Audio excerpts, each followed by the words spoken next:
A lot of people, when they talk about Del Mar Skate Ranch, if they didn't get to go there, it's sort of like this mythological place that all this magic happened, and a lot of magic happened there.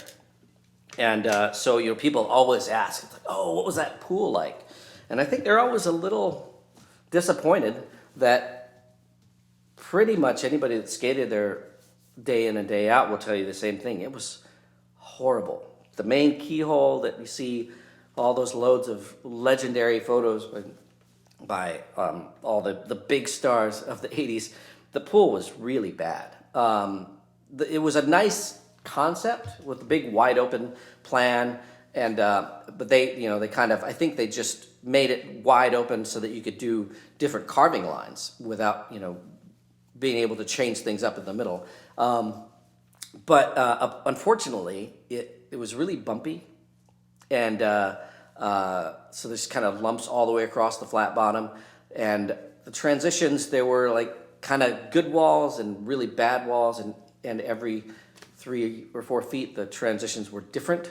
so it was challenging, but I definitely saw over and over again people that come from the East Coast or other places to skate this thing, and these are people like, especially I'd see the Texans come in, and these guys are going overhead airs and just crazy stuff, and they were having a hard time just getting out of the pool after a couple of walls, because the pools were so bad that it would be hard to ride if you didn't ride day in and day out. But we had that was what we had. We just got used to it. You figured out where not to ride and which walls were good. So I share with you a little tidbit here.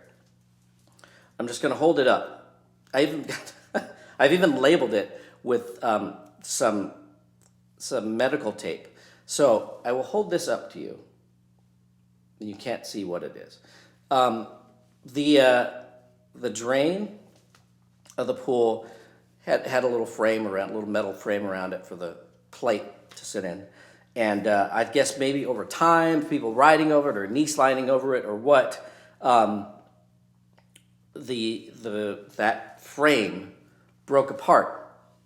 And this little piece that you see here would actually stick up on the flat bottom, just in the middle of the flat bottom, probably like that, probably about like that, if you can see.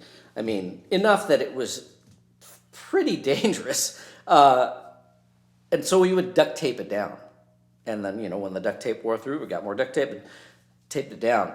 But finally, eventually somebody got fed up with it and was bending it back and forth and bending it back and forth. And I think an hour later, it finally gave way and broke.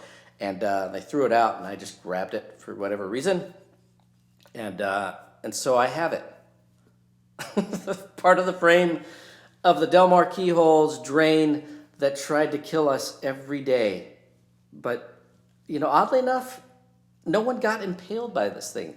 I think we're just out of sheer dumb luck that no one got hurt. So anyway, this is at my house, taking up space in the garage for whatever reason. History, right? That's what I say. It's for history.